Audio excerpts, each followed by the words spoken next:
शंकर भगवान की बोल, माता पार्वती की।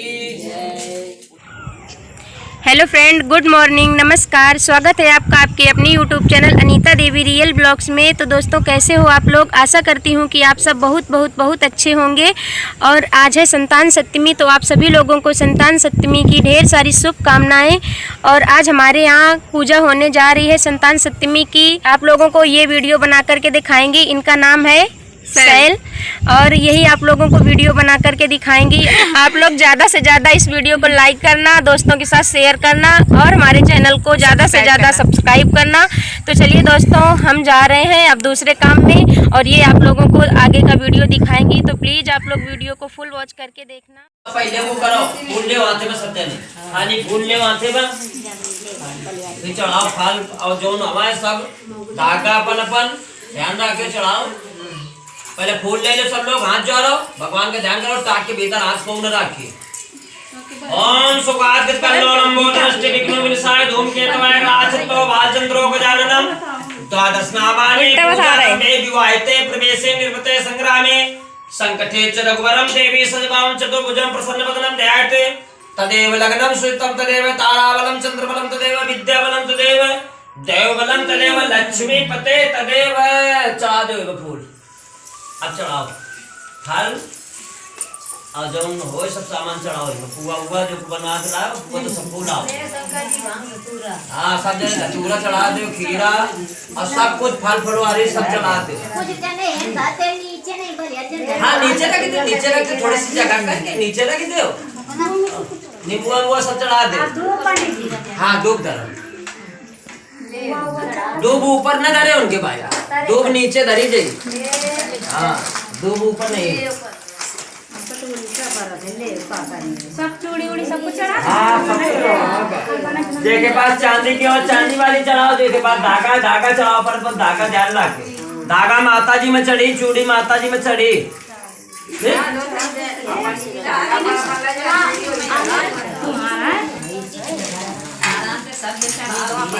पान सुपारी पहले सब जब चढ़ा चुके, फिर जल छोड़ के तब पान सुपारी चढ़ाए। अगर जेके पास हो दक्षिणाम समर्पयामि, दक्षिणों चढ़ा दे जेके पास जब समाई हो।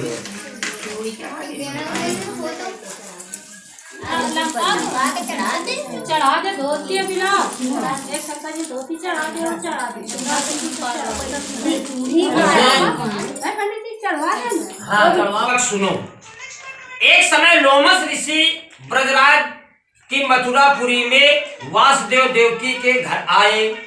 ऋषिराज को आया हुआ देखकर जानकर दोनों ही बहुत प्रसन्न हुए तथा उनको उत्तम आसन पर बैठाकर उनके अनेक प्रकार से वंदना व सत्कार किया। फिर मुनसे के चरणों दक्ष से अपने घर तथा शरीर को पवित्र किया। मुन प्रसन्न होकर के उनको कथा सुनाने लगे।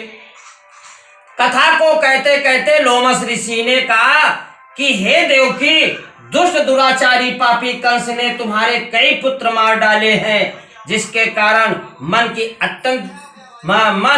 अत्यंत दुखी है। इस प्रकार राजा नयुष की पत्नी चंद्रमुखी भी दुखी रहा करती थी,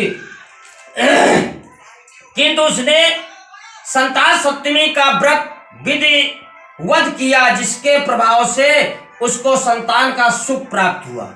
यह सुनकर देवकी ने हाथ जोड़ करके मुनि से कहा कि हे ऋषिराज, कृपा करके रानी चंद्रमुखी का संपूर्ण वृत्तांत तथा इस व्रत का विधान विस्तार पूर्वक बताइए, जिससे मैं भी इस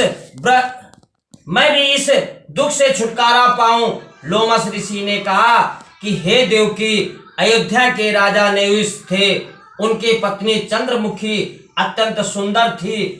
उस नगर में विष्णुगुप्त नामक एक ब्राह्मण रहता था। उसकी पत्नी का नाम भद्रमुखी था। वह भी अत्यंत रूपवान व सुंदर थी। रानी और ब्राह्मणी में अत्यंत प्रेम था। एक दिन वे दोनों सरयू नदी में स्नान करने के निमित्त गईं। वहां पर उसने देखा कि बहुत सी स्त्रियां सरयू नदी में स्नान करके निर्मल वस्त्र पहन करके एक मंडप में श्री शंकर जी एवं पार्वती जी की मूर्ति स्थापित करके उनकी पूजा कर रही थी। रानी और ब्राह्मणी ने यह देखकर उन स्त्रियों से पूछा कि बहनों, तुम सब यह किस देवता का और किस कारण से यह पूजन व्रत आदि कर रही हो? तथा उन औरतों ने कहा कि हम संतान सप्तमी का व्रत कर रही हूँ और हमने शिव पार्वती का पूजन अक्षत आदि से खोष्टो प्रकार विधि से किया है। यह सब इसी पुनीत व्रत का विधान है। यह सुनकर के रानी और ब्राह्मणी ने भी यह व्रत करने का मन ही मन संकल्प किया कि और घर वापस लौट आई। ब्राह्मणी भद्रमुखी तो इस व्रत को नियम पूर्वक करती रही, किंतु रानी चंद्रमुखी राजमद के कारण इस व्रत को कभी करती तो कभी ना करती, कभी भूल जाती। कुछ समय बाद दोनों मर गई। दूसरे जन्म में रानी ने बदरिया और ब्राह्मणी ने मुर्गी की योनि पाई, परंतु ब्राह्मणी मुर्गी की योनि में भी कुछ नहीं भूली और भगवान शंकर तथा पार्वती जी का ध्यान करती रही। उधर रानी बदरिया की योनि में भी सब कुछ भूल गई। थोड़े ही समय के बाद इन दोनों ने यह भी देह त्याग दिया और उनका तीसरा जन्म मनुष्य योनि में हुआ। उस ब्राह्मणी ने तो एक ब्राह्मण के यहाँ कन्या के रूप में जन्म लिया तथा रानी ने एक राजा के यहाँ राजकन्या के रूप में जन्म लिया। उस ब्राह्मण पुत्री का नाम भूषण देवी रखा गया तथा विवाह योग होने पर उसका विवाह गोकुल निवासी अग्निभील नामक ब्राह्मण से कर दिया गया। भूषण देवी इतनी सुंदर थी कि आभूषण रहित होते हुए भी वह अत्यंत सुंदर लगती थी। कामदेव की पत्नी रंभा भी उसके सम्मुख लजाती थी। भूषण देवी ने अत्यंत सुंदर सर्वगुण संपन्न चंद्रमा के समान धर्मनिष्ठा कर्मनिष्ठा सुशील स्वभाव वाले 8 पुत्र उत्पन्न हुए। यह सब शिव जी के व्रत का पुनीत फल था। दूसरी ओर शिव विमुख रानी के गर्भ से कोई पुत्र नहीं हुआ और वह निसंतान दुखी रहने लगी। रानी और ब्राह्मणी में जो प्रीत पहले जन्म में थी वह अब भी बनी रही। रानी जब वृद्धावस्था को प्राप्त हुई तब उसके एक गूंगा व बहरा बुद्धिहीन अल्पवायु वाला पुत्र हुआ और वह 9 वर्ष की आयु में ही इस क्षणभंगुर संसार को छोड़ करके चला गया। अब रानी पुत्र शोक से अत्यंत दुखी व्याकुल हो रोने लगी। दया योग से भूषण देवी ब्राह्मणी के यहाँ अपने सभी पुत्रों को लेकर के पहुंची। ब्राह्मणी के यहाँ अपने सभी पुत्रों को लेकर के पहुंची। रानी का हाल सुन करके उसे भी बड़ा दुख हुआ, किंतु इसमें किसी का क्या बस। कर्म और पूर्व के लिए जो स्वयं ब्रह्मा भी नहीं मेट सकते। रानी कर्मयुक्त भी थी, इसी के कारण उसे यह दुख देखना पड़ा। इधर रानी उस ब्राह्मणी के इस वैभव और 8 पुत्रों को देखकर मन ही मन में उसने उसके ईर्ष्या करने लगी तथा उसके मन में पाप उत्पन्न हुआ। उस ब्राह्मणी ने रानी के संताप को दूर करने के लिए अपने 8 पुत्रों को रानी के पास छोड़ दिया। रानी ने पाप से वशीभूत होकर के उन विप्र पुत्रों की हत्या करने के विचार में लड़ुओं में जहर मिलाकर उसको खिला दिया, परंतु भगवान शंकर की कृपा से एक भी बालक की मृत्यु नहीं हुई। यह देखकर रानी बड़ी आश्चर्यचकित हो गई और रहस्य का पता लगाने की मन में ठान ली। भगवान की पूजा से निमित्त हो जब भूषण देवी आई तो रानी ने उसे कहा कि मैंने तेरे पुत्रों को मारने के लिए इनको जहर मिले लड्डू खिलाया, किंतु इनमें से एक भी नहीं मरा। तू कौन सा व्रत किया जिसके कारण मेरे पुत्र नहीं मरे? और तू नित्य नए सुख भोग रही है, तू बड़ी सौभाग्यवती है। इसका भेद मुझे नेक कपट होकर के समझा, मैं तेरी बड़ी ऋणी रहूंगी। रानी के ऐसे दीन वचन सुनकर के ब्राह्मणी बोली, हे रानी सुनो, तुमको मैं पूर्व जन्म का हाल कहता हूँ, जो ध्यान से सुनो। पहले जन्म में तुम नयुष की पत्नी थी, तुम्हारा नाम चंद्रमुखी था और मेरा भद्रमुखी था, और तुम दोनों अयोध्या में रहते थे। हम दोनों में बड़ी प्रीत थी। एक दिन हम दोनों सरयू नदी में स्नान को गई। वहां दूसरी औरतों को संतान सप्तमी का उपवास शिव पूजन करते देख हम तुम दोनों ने इस व्रत को करने की प्रतिज्ञा की, पर तुम राजमत में के कारण सब भूल गई और झूठ बोलने का दोष लगा, जिसे तुम आज भी भोग रही हो। मैंने इस व्रत को नियम पूर्वक किया और आज भी करती हूँ। दूसरे जन्म में तुमने बदरिया का जन्म लिया, हमें मुर्गी की योनि मिली। भगवान शंकर की कृपा से, इस व्रत के प्रभाव से मैं इस जन्म में भी ना भूली और निरंतर उस व्रत को नियम अनुसार करती रही। तुम इस संकल्प को इस जन्म में भी भूल गई। मैं तो समझाती हूँ कि तुम्हारे ऊपर जो यह संकट है उसका एकमात्र ही यही कारण है, दूसरा कोई कारण नहीं है। इसलिए मैं तो कहती हूँ कि आप इस संतान सप्तमी के व्रत को करें, जिससे तुम्हारा यह दुख दूर हो। लोमस ऋषि ने कहा, हे देवकी, भूषण देवी के मुख से अपने पूर्व जन्म की कथा को अवा व्रत आदि के संकल्प को सुनकर के रानी को पुरानी बातें याद आ गई। तब रानी भूषण देवी के चरणों में गिरकर क्षमा याचना करने लगी और शंकर पार्वती की अपार महिमा के गीत गाने लगी। उसी दिन से रानी नियम अनुसार संतान सप्तमी का व्रत करने लगी, जिसके प्रभाव से रानी को संतान सुख मिला तथा संपूर्ण सुख भोग कर रानी शिव लोक को गई। भगवान शिव के व्रत और ऐसा प्रभाव है कि पथ भ्रष्ट भी अपने पथ पर अग्रसर होकर के होता है और मोक्ष पाता है।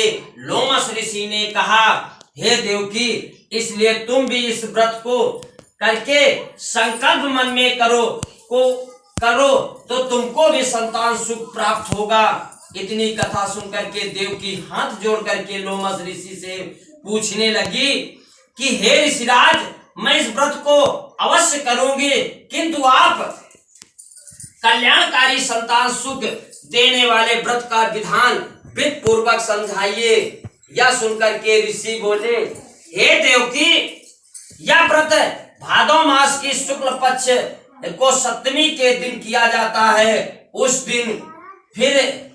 दिन ब्रह्म मुहूर्त में उठ करके किसी नदी न अथवा कुएं के जल से स्नान करके निर्मल वस्त्र पहनने चाहिए।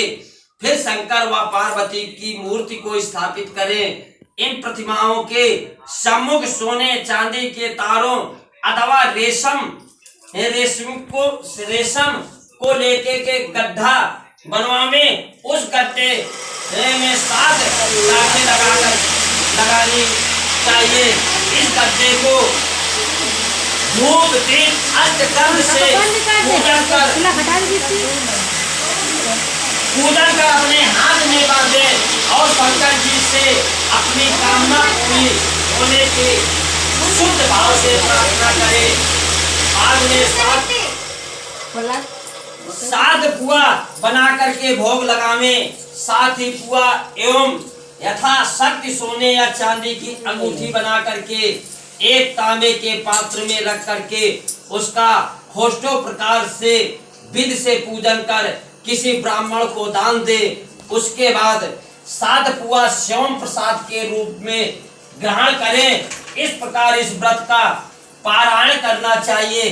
प्रति मास की शुक्ल पक्ष की सप्तमी के दिन हे देवकी, इस व्रत को इस प्रकार नियम पूर्वक करने से समस्त पाप नष्ट हो जाते हैं।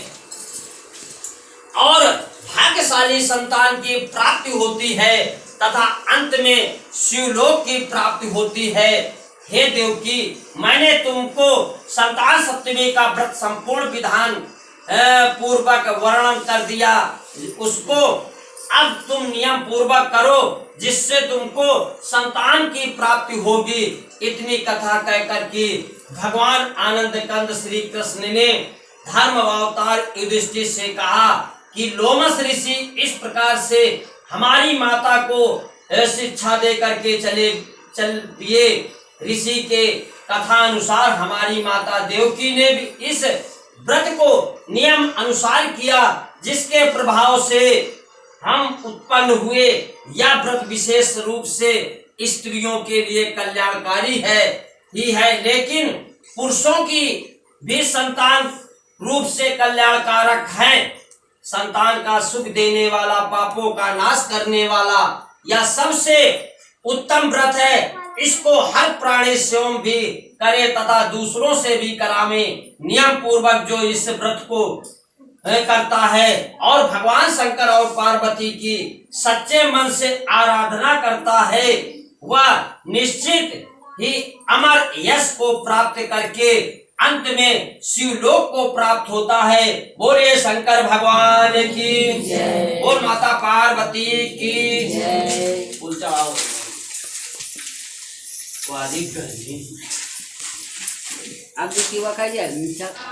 हेलो दोस्तों, आज हमारे यहाँ संतान सप्तमी है और संतान सप्तमी में बहुत सारी महिलाएं आई हुई हैं हमारे घर में और पंडित जी आए हुए हैं। आज शंकर जी और पार्वती की पूजा हो रही है अंदर, और आप सबको अंदर ले चलते हैं और अंदर आरती दिखाते हैं। अंदर जा रहे हैं अब हम और अंदर आरती हो रही है, अंदर दिखा रहे हैं सब लोगों को।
बहुत ज़्यादा धुआं भर चुका है, इसलिए अंदर से बाहर आ गए हैं और अंदर पूजा हो रही है।